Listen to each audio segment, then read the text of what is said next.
multiple creators working on one project.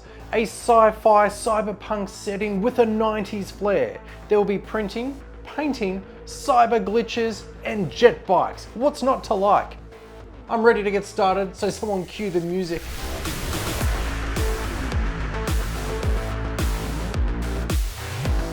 Have you ever had a model or a box of minis that you have absolutely no use for, but you must have them anyway? That is pretty much the Necromunda vehicles for me, whether it's the Goliath Maulers or these, the Escher Cutter Jetbikes.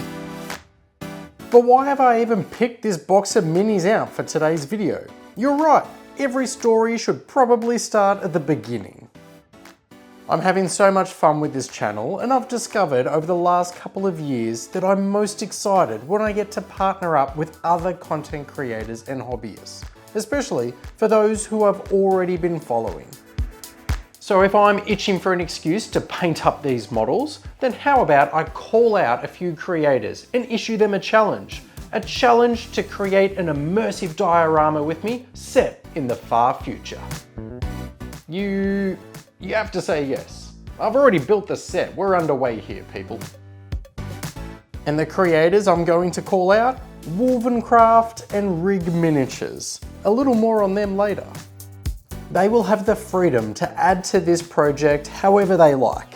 I'm just supplying a handful of painted minis and some thematic terrain. The world that I am picturing here is likely to change each time it's passed down the chain. It's going to help me with painting the jet bikes if I can picture the setting that they exist in. Necromunda in the Warhammer 40k universe is a story about hive cities, and it's very grim dark. That's where these models hail from. So for sure there is an element of that, but I'm also picturing Judge Dredd and Cyberpunk. A slightly more cohesive population and with money to spend. And if there's a disposable income, then there's got to be stuff to spend it on. Food, gadgets, illegal street racing, you name it. Street racing jet bikes. I threw the word illegal in front originally, but maybe this is sanctioned. An up close and personal version of Unreal Tournament. It's pod racing, but through the heart of your city. Down along the docks, through the night market, into the subway tunnels. I'm loving this idea. This gives me an excuse to paint the bikes in differing bright liveries, instead of them all being the same as a faction or gang colour scheme. My love of Formula One steers me towards the obvious option of cloning F1 schemes, but nah, we can have more fun than that. The channel Patreon has absolutely exploded over the last couple of weeks, and you'll see that later on when all the new names appear on screen. So I think instead, I'll take inspiration from a handful of the OG patrons and let their hobby life inspire these bikes. See if you can work them out as I go. And I tell you what, I'll give you one for free right off the bat, because that yellow jet bike is clearly how Jesse from Errant Role Model paints his Imperial Fist. But they're gonna get trickier. Now I mentioned a night market before, and here is where the whole idea for our project really started to grow. When I was building and painting the Cawdor and Goliath gangs for Necromunda, I was happily immersing myself in other YouTubers related videos, Necromunda podcasts, and trawling through different websites to find a way to introduce more flavour to our games.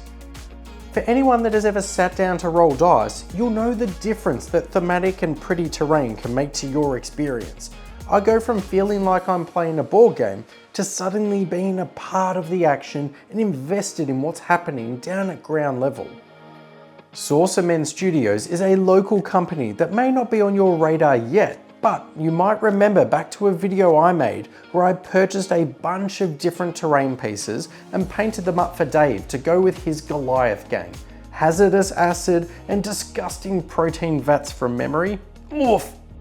Now this isn't a paid sponsorship, but every now and then I discover something in the hobby that I just get excited about and that I think you guys and girls will really like. These are bundles of files put into different terrain packs. This particular one is called Flatline City. I'm printing up lots of the different models, but there's well over 100 extra files in there that you can build your city with. Now I'm printing so much of this terrain for a couple of reasons. One, because it's affordable and it won't be wasted. And the other reason is because I want to give Wulvenkraft a wide selection of pieces to choose from and arrange them in a way that he likes, so that he doesn't feel confined to a set path. If you're interested in their terrain packs, I'll add links to their website in the video description below, but you could also just Google Saucermen Studios. Now back to the painting. Time to start blocking out some metal sections for the jet bikes. This blue bike has been inspired by our Patreon member Mel. When Mel paints her minis, you can expect to see vibrant colours, and she's gearing up to paint a Votan collection in a similar style to what you see here from Stephanie over at Orion's Belt Minis. So my goal will be to have similar looking blue armour panels. A black coloured wash over the metal would surely look too neat and tidy. Our racers care for their bikes for sure, but they are still operating them in a dirty city with limited resources and spare parts to actually keep them running. Is there a board game which is similar to street racing set in a cyberpunk future? Let me know. I have a sudden itch to play a game like that with my family. If you don't know of one, that's okay. I instead would like you to comment on what your street racer livery would look like for the opening round of the jet bike season. Mine would be a little something like this next one, which is dedicated to the gents over at Scuffed Hammer, which is a brand new 40k painting channel with some serious traction that is worth checking out. Their logo reminds me of, and takes me back to being a little kid in the 90s, and seeing those drink cups. Or the Utah Jazz with the mailman who doesn't deliver on a Sunday. If you know, you know. To recreate that here, I'm going to sponge the turquoise section like this and try my best to get it in the same wavy line pattern. Stippling in a brighter blue should hopefully give it a little extra character, but then it's across to the purple and again using my brush to be more accurate and stipple another wave across the armour. Yeah, that kinda works. I dig it. Bright armour. In circumstances like this of racing through narrow streets and alleyways and knocking over street vendors' fruit stands, surely it can't be left pristine. So now I'm going to add some scratches and bruises to those armour panels. Oops, I probably should have added the decals first. That's alright. I can add some chipping over the top of them shortly. I considered covering the bikes with sponsors, and I probably should have. But I'm so happy with how the armour panels are looking, and the bikes are so small that I worried that the decals would end up covering everything. Our red bike is going to need some sponsors though, because this is a shout out to Austin, who is a huge fan of the Akira bike, and this setting will be perfect for this Neo Tokyo classic.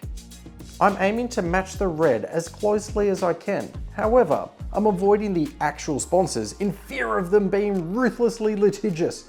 Corporate mic is good, but we're running this operation from my basement, people. I'm just one man. One man with several personalities, sure, but one man nonetheless. I'm blocking out a few more colours, but with the power of editing, I can jump ahead every time we get bored. Let's look at a little more weathering. Watered down brown and orange in the metallic recess areas as some light grime and rust. And the yellow bike here is mainly golden colours, so let's flip the effect and use blues as a patina instead. You don't need to do this, but the blue pairs so well with the yellow as an accent colour, so I'm happy to pounce on the opportunity. Before I move on to the riders themselves, I'm preparing a couple of areas for a bright glow that will be added at the very end. I'm simply basing any area that I want to glow with white. Plasma weapons, the information display, and that beast of an exhaust. Now this is the part of the video where I declare to you that I selfishly had a weekend away with the lads to New Zealand to celebrate 3 years of the channel. I'm keen to include some of these adventures in their own video, but for now, that means I rudely neglected painting and video creation, so now that I'm back, I need a fast but pretty way to paint the 4 jet bike riders. Fast? Easy? Pretty? Mike, surely no one in the mini painting community has ever attempted such a video. I hear you asking me now, Mike, are you going to slap together some sort of painting style and then chop it all together in your editing suite that is the bathtub? Well, yes. Yes, I am. As I paint layers of contrast and speed paints over the top of my jet bike riders, let us all recline deep in our sofas and celebrate what is surely to be the very first YouTube video guiding you through speed painting models. Hello. Le numéro Yes. que vous avez. Oh, I see. Shut it down. Now I could leave my jet bike riders like this, but I'm sending them to the other side of the globe to be used in videos to help shine a light on some other amazing content creators that may not be on your radar just yet. So it will be respectful of me to add a couple of extra layers and highlights with my paints to have them looking nice and pretty to match the bikes. Speaking of incredible people, the Patreon is absolutely taking off, and it's thanks to these amazing people. Even as I edit the video this week, there's a dozen new people that have been joining that I get to add to the list.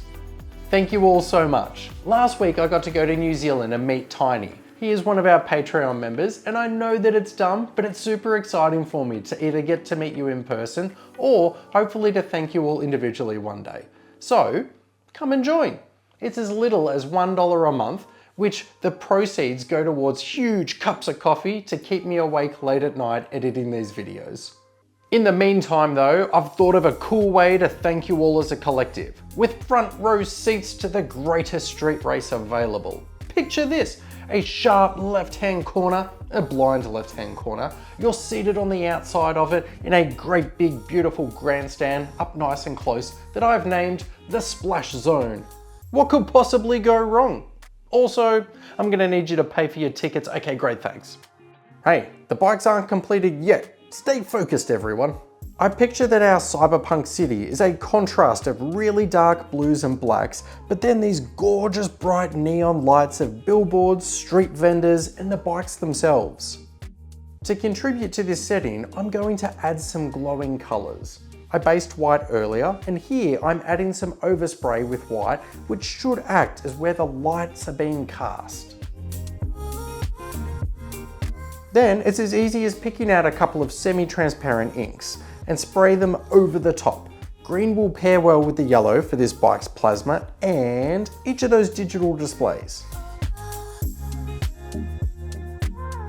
Then for the engines, I want these nice and hot. Fluoro orange first, and once dry, I'll come back in and catch part of the exhaust with a red, so we have a shift in colors for the hot metal. Wait a second, the bikes are finished. So what happens next? I've taken some pretty photos and I'm going to show you how they turned out in a second. And I'm going to wrap them all up along with all of the 3D printed terrain, and I'm going to post them to the proper opposite side of the globe to Wulvenkraft in Scotland. What this man can achieve with terrain design is incredible, and I'll forever be in awe of his skills. I ask so much of you guys already, but here's a little extra. After this video, jump across to his YouTube as well as Rig Miniatures, because it's here on these channels that the project journey will continue. Oh, and if you've enjoyed this video but you haven't subscribed yet, please consider it, because I'd love to have you as part of our small but awesome team. But it's time! Time to check out how our cyberpunk street racing jet bikes have turned out.